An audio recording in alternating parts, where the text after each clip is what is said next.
Hello dear students, मैं मंतोष मिश्रा भारत, आपके English का टीचर, फ्रेंड, फिलोसोफर और गाइड।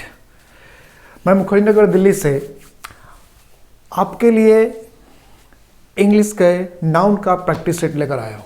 जैसा कि आप लोग सब जानते हैं कि नाउन की जो हमारी क्लासेस चल रही है, नाउन की क्लासेस हमारी ख़त्म हो चुकी है।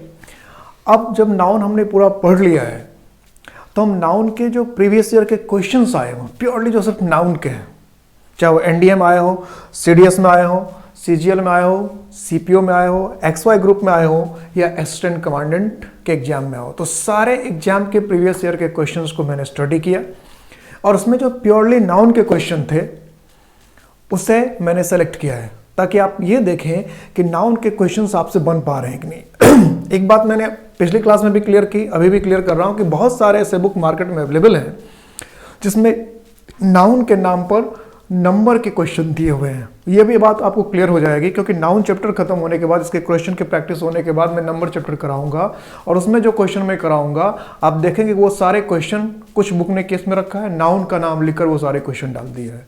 तो नाउन अलग चैप्टर है, नंबर अलग चैप्टर है और केस अलग चैप्टर है। हाँ, तीनों एक दूसरे से रिलेटेड हो सकता है, इसमें कोई प्रॉब्लम नहीं है, लेकिन नाउन के नाम पे नंबर के क्वेश्चंस और नंबर के नाम पे नाउन के क्वेश्चंस नहीं चलते हैं।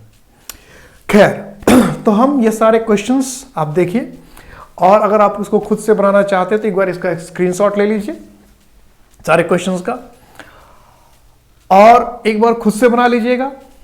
मैं उसके बाद जब इसका एक्सप्रेशन में दे ही रहा हूं तब इसको आप उस वीडियो में देख लीजिएगा ताकि आप अपने क्वेश्चन को हमारे क्वेश्चन से मैच कर सके। तो आइए आप शुरू करते हैं हम लोग इसके डिस्कशन को। फर्स्ट क्वेश्चन है, many persons must have read the Arabian Nights which is very interesting. ये सीजीएल मेंस का क्वेश्चन है। तो इस क्वेश्चन को अगर हम देखें तो many persons must have read, कि कई लोगों ने जरूर पढ़ा होगा। मस्ट हैव रेड लिखा है, इसका मतलब अवश्य पढ़ा होगा, पढ़ा ही होगा। द अरेबियन नाइट्स, अब अरेबियन नाइट्स क्या है, कैपिटल में लिखा है, इसका मतलब क्या है, प्रॉपर नाउन है। विच इज, अब ये इज किसके लिए आया, अरेबियन नाइट्स के लिए आया। तो कुछ लोग इसी में क्या करते हैं, सी में रख करते हैं, उनको लगता है कि नाइट्स में एस लगाया तो यह आर होना चाहिए, लेकिन इसमें ऐसी गलती नहीं है। विच इज वेरी इंटरेस्टिंग, बहुत क्या है, इंटरेस्टिंग है।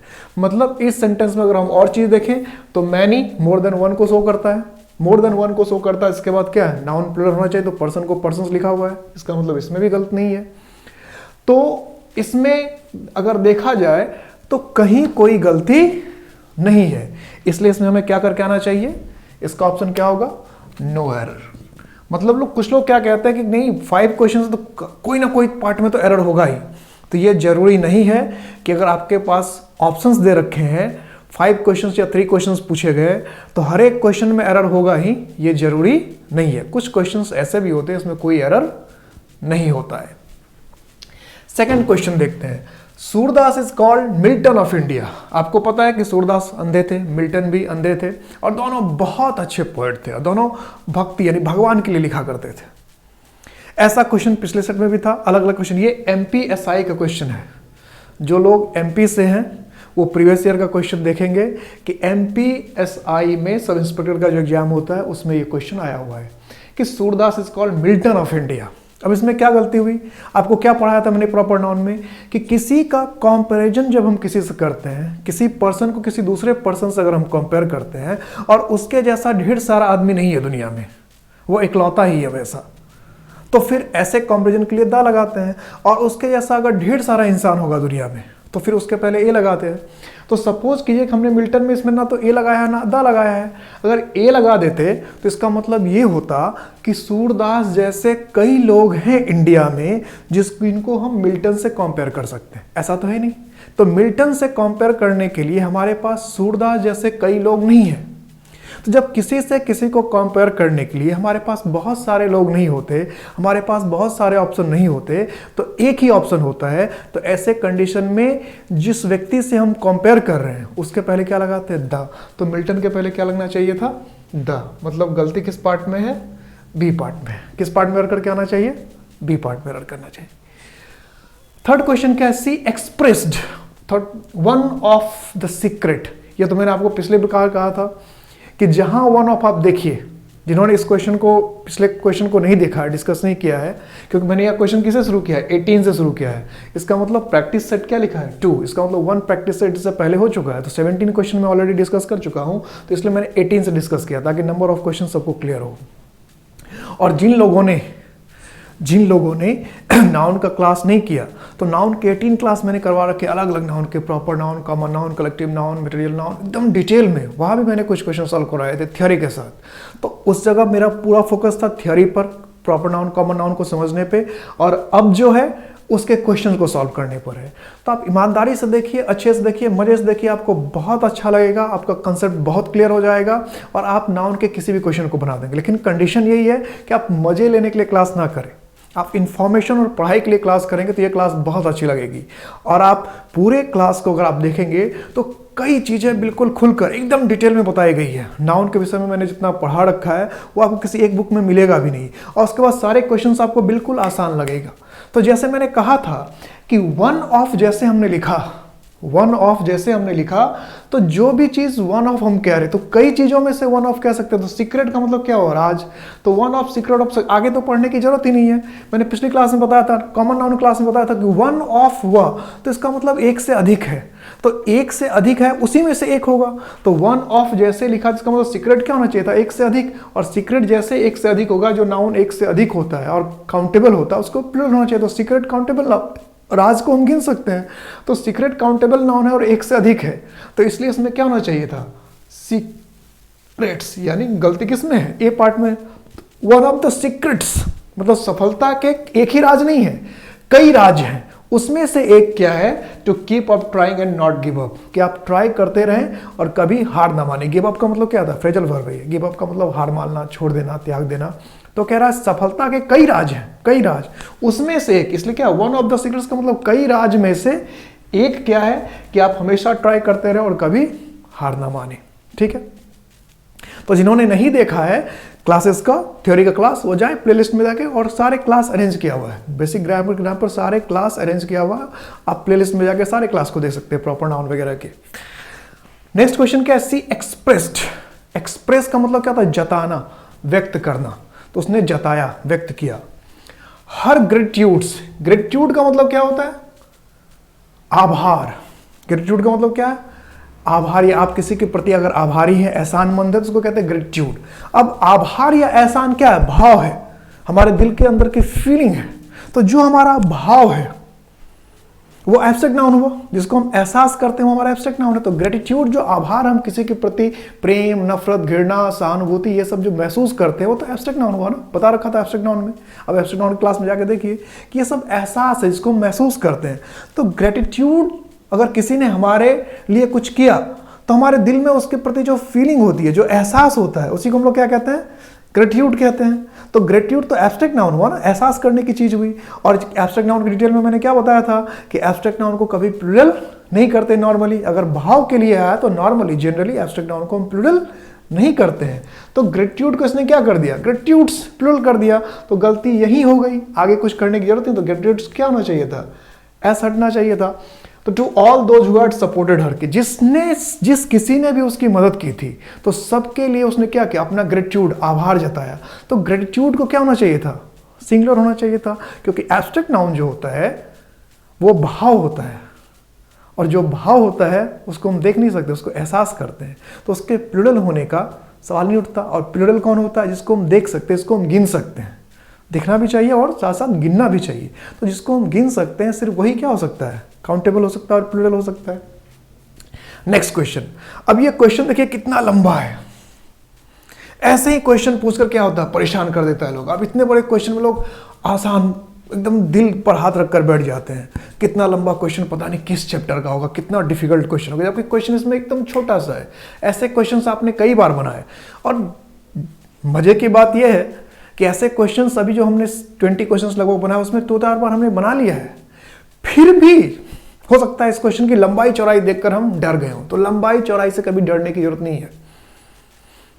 कॉमन एरर होता है, छोटी सी गलती होती है, बस अपना दिमाग खुला रखना है। कैसे कि just when Alfred nobles discoveries, discovery का मतलब क्या हुआ, खोज, ये डिस्कवरी और इन्वेंशन कभी कभी पूछता है, तो जो चीज़ है ही उसे ढूंढ निकाला उसको डिस्कवरी कहते हैं, जो नई कोई चीज़ बनाया उसको क्या कहते हैं, इन्वेंशन। तो one of Alfred nobles discoveries का मतलब नोबेल साहब ने कई डिस्कवरीज की, कई खोजें की। Were beginning to bring him rewards, तो जब उनके खोज उनके लिए पुरस्कार लाना शुरू करता है, परिणाम लाना शुरू करता है, उसके लिए फल देना शुरू करता है। इसका भावार्थ क्या हुआ, जब उसके डिस्कवरीज ने उसको फल देना शुरू किया, मतलब उसके लिए बेनिफिशियल होना शुरू हुआ।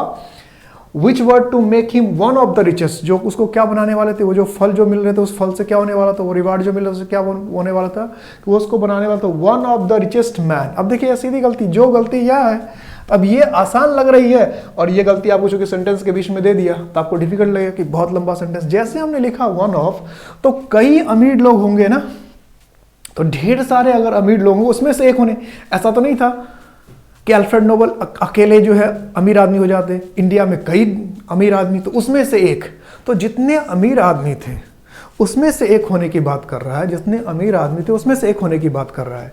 तो वन ऑफ जैसे लिखा इसका मतलब मैन एक होगा कि एक से अधिक होगा, तो वन ऑफ जैसे लिखा इसका मतलब इंसान एक से अधिक होगा, तो इंसान एक से अधिक होगा तो मैन लिखना चाहिए कि एम ई एन होना चाहिए, क्या होना चाहिए, एम ई एन होना चाहिए। मतलब क्या, बी पार्ट मेरर है, ये बी पार्ट था, रिवार्ड्स तक ए पार्ट था और ये डे तक क्या है, बी पार्ट है, तो एम ए एन मैन होना चाहिए ना, कई लोग होंगे अमीर और उसमें से एक। तो जैसे वन ऑफ लिखा तो मैन को क्या होना चाहिए, प्लूरल होना चाहिए। अब प्लूरल क्या होता है, एम ई एन होता है।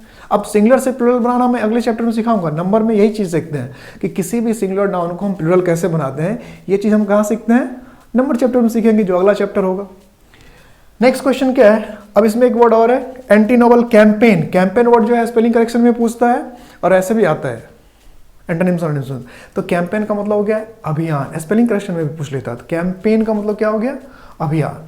तो एंटी नोबल मतलब नोबल के खिलाफ भी अभियान चलाते हैं। इसका मतलब आप ये मत समझिए कि कोई इंसान अच्छा आदमी तो सब उसके चाहने वाले ही होते हैं, चाहे वो राम हो, चाहे कृष्ण हो, चाहे वो कोई व्यक्ति हो।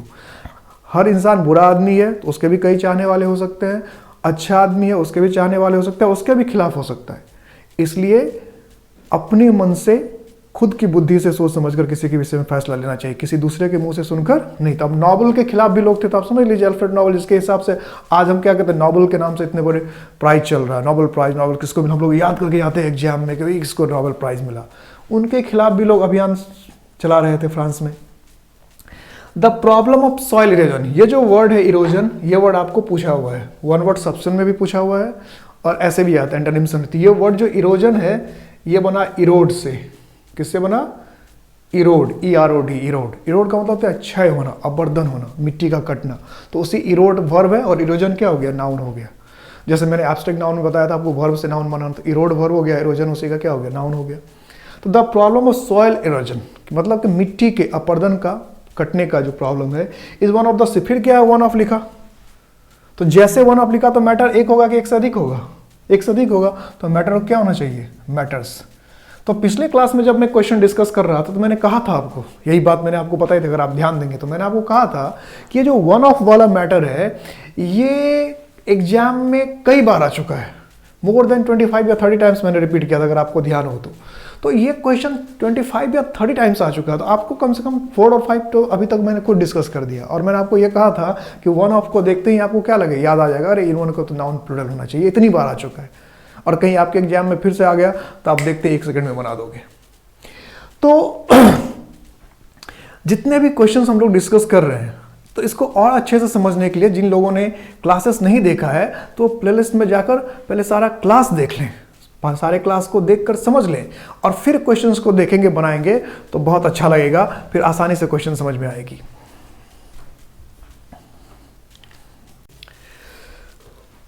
तो नेक्स्ट क्वेश्चन है हमारा, Gulliver's Travels were written by Swift. ये क्वेश्चन 2 बार आ चुका है, एक बार सीडीएस में आया हुआ है और 2019 के असिस्टेंट कमांडेंट में आया हुआ है, असिस्टेंट कमांडेंट में आया हुआ है।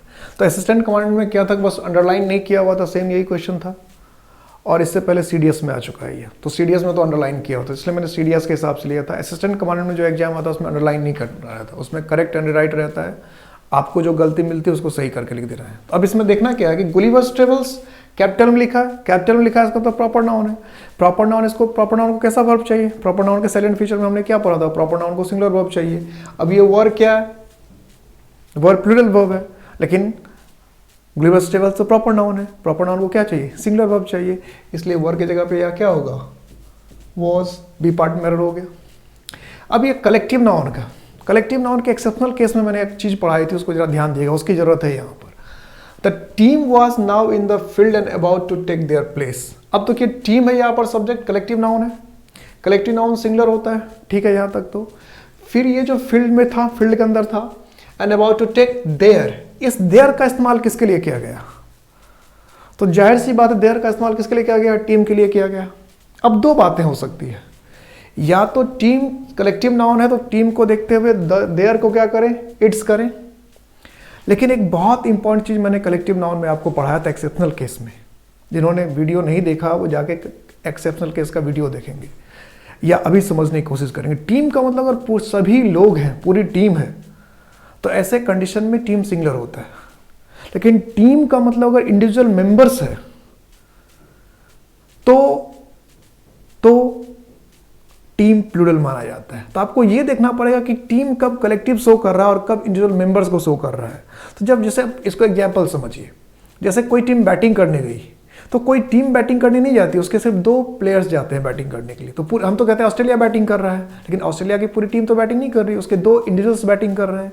तो ऐसे कंडीशन में हमने क्या कहा कि टीम अब हैव टेकन देयर प्लेस या हैज, तो टीम के मेंबर्स प्लेस लेने गए हैं, चाहे वो बैटिंग टीम की बात हो चाहे बॉलिंग करने वाले की हो, तो वहां मेंबर्स गए होते हैं सारे। जो टीम जगह नहीं ले रही है फील्ड में कि कोई विकेट के पीछे जाकर खड़ा हो रहा है, फुटबॉल का मैदान है या हॉकी का मैदान है, कोई जाके गोल पोस्ट के पास खड़ा हो रहा है, कोई अगल बगल में डिफेंस में खड़ा हो रहा है, तो टीम खड़ी नहीं हो रही है। खड़े कौन हो रहे हैं, टीम के इंडिविजुअल्स, टीम के मेंबर्स। तो जब टीम के मेंबर्स खड़े हो रहे हैं, इंडिविजुअल्स खड़े नहीं हो रहे, इंडिविजुअल्स खड़े हो रहे हैं, पूरी टीम की बात नहीं हो रही, तो ऐसे कंडीशन में टीम प्लूरल होता है। ध्यान क्या रखना है, टीम का इस्तेमाल जब कलेक्टिवली सबके लिए किया गया है तो टीम सिंगुलर है, लेकिन टीम का इस्तेमाल अगर उसके मेंबर्स के लिए किया गया है, उसके इंडिविजुअल्स के लिए किया गया है, तो टीम हमारा क्या होता है, प्लूरल होता है। तो इसलिए गलती इस पार्ट में कहां है, यही वॉज में। अब मैंने क्या कहा था कि 16-17 के मेंस में जो क्वेश्चन पूछे गए थे उसको सेंटेंस दे देता था और क्या करता था, ए बी सी डी किसी को तोड़ देता था। तो अब ये गलती जहां भी देख लीजिए, गलती यहाँ वॉज वाला पार्ट में है, तो पहला पार्ट कर दिया नो एरर, तो नो एरर तो होगा ही नहीं, क्योंकि एरर तो है इसमें। वॉज यहाँ पर टीम का इस्तेमाल किसके किया गया, मेंबर्स के लिए, इंडिविजुअल्स के लिए किया गया, इसलिए टीम क्या होना चाहिए, प्लूरल। तो वॉज की जगह पे क्या होना चाहिए, वर।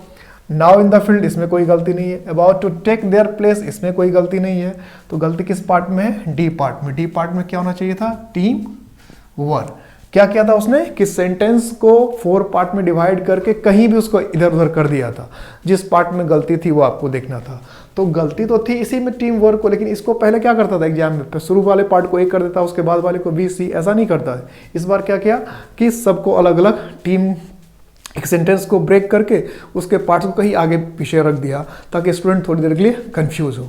तो गलती इसी पार्ट में है, लेकिन ये पार्ट कहाँ लिखा हुआ है, डी में लिखा हुआ है। तो इसलिए हमें क्या करके आना था एग्जाम में, डी करके आ जाना था। समझ में आ गई बात। ऐसा नया नया पैटर्न एग्जाम में लाता रहता है, कोई भी एग्जाम ले आता है।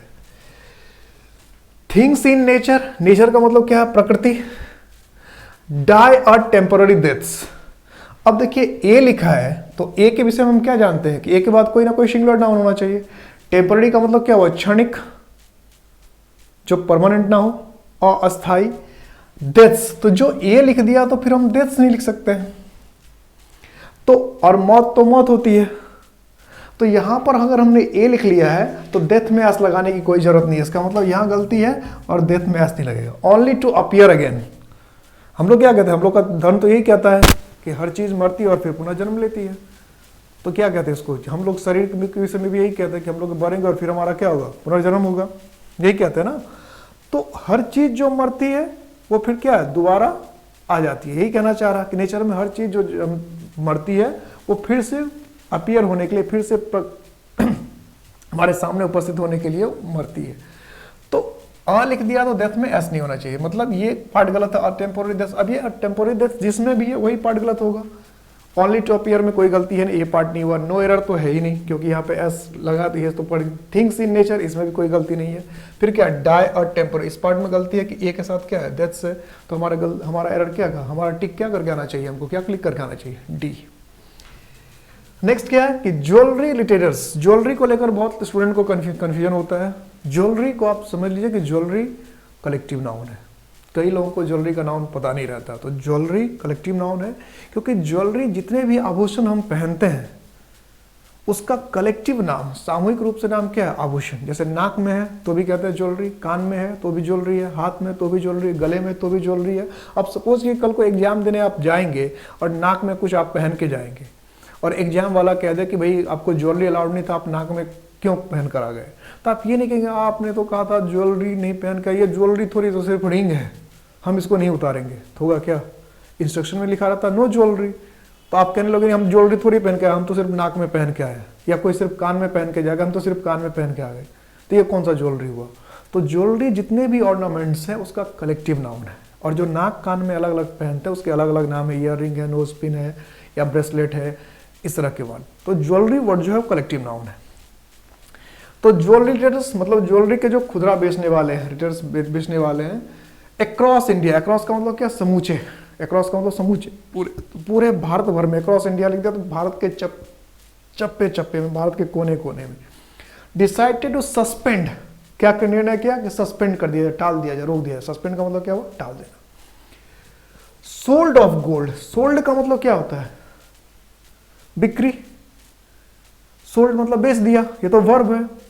लेकिन अब सोचना क्या है कि हमें यहां पे क्या करना है, सोल्ड ऑफ गोल्ड कॉइन्स, कि गोल्ड के कॉइन की बिक्री, और बार्स, बार्स का मतलब क्या, अक्षर, यहां पर कहने का मतलब प्लेट, जो सोने की प्लेट वगैरह बनाते हैं।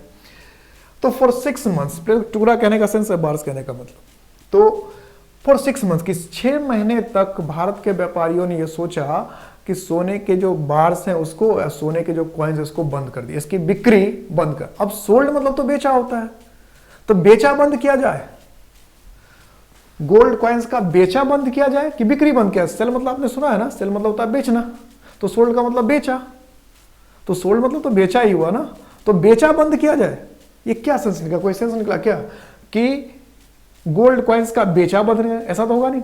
वो क्या कहेंगे, गोल्ड कॉइन्स की का बेचना बंद किया जाए या बिक्री को सस्पेंड किया जाए। बिक्री मतलब यहां पर किसकी जरूरत है, बेचना वर्ब है और बिक्री नाउन है। एब्स्ट्रैक्ट नाउन में मैंने यही सब बताया था, उसमें आपने ध्यान नहीं, मैंने कहा था ना हाई जहां होना चाहिए वहां हाइट लिख देता है, जहां हाइट होना चाहिए वहां हाई हो जाना चाहिए था। तो जिन्होंने नहीं देखा वो क्लास जाके देखिएगा कैसे एब्स्ट्रैक्ट नाउन में ये सारी बातें मैंने बताई थी। तो यहाँ पे बेचा नहीं चाहिए, यहाँ पे क्या चाहिए, बिक्री, और बिक्री क्या है, नाउन। तो बिक्री का इंग्लिश क्या होगा, सेल, और सेल का स्पेलिंग क्या होगा, SALE। SELL भी सेल नहीं होगा, SELL सेल क्या है, वर्ब है, उसका मतलब होता है बेचना, उसी का तो पास्ट फॉर्म था ये सोल्ड। तो सोल्ड ऑफ गोल्ड सुनने में तो अच्छा लगता है सोल्ड ऑफ गोल्ड, लेकिन सोल्ड ऑफ गोल्ड तो होगा नहीं, क्योंकि सोल्ड ऑफ गोल्ड का मतलब क्या हुआ, सोने की बेचा। तो सोने की बेचा क्या मतलब हुआ, सोने की बिक्री या सोने का बेचना। तो बेचना का इंग्लिश क्या होना चाहिए था, नाउन, बेचना नाउन हुआ, ठीक है, बिक्री नाउन है, तो बिक्री के इसमें क्या है, सेल, SALE सेल, और SELL सेल मतलब क्या है, बेचना, जो वर्ब है।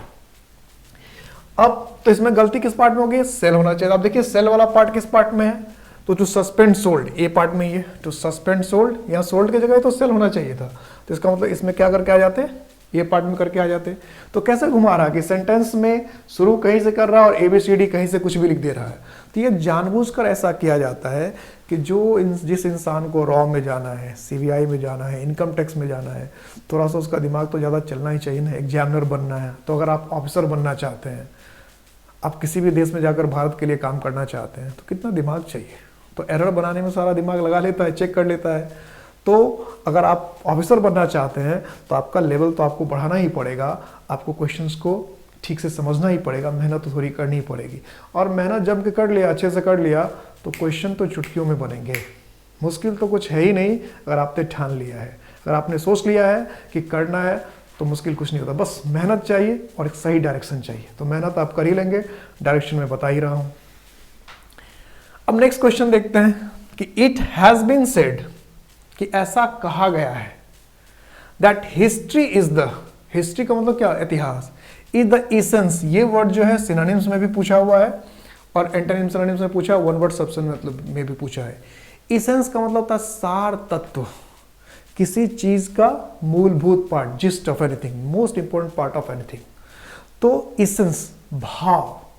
तो हिस्ट्री का भाव क्या है, हिस्ट्री का सारांश क्या है, सार क्या है। तो अब इनन्यूमरेबल, ये वर्ड जो भी है इनन्यूमरेबल, ये भी स्पेलिंग करेक्शन में पूछा है। इनन्यूमरेबल का मतलब होता है असंख्य, कोटि कोटि, जैसे हिंदी में कहते हैं कोटि कोटि, असंख्य, बहुत ज्यादा, काउंटलेस। तो इनन्यूमरेबल हो गया काउंटलेस।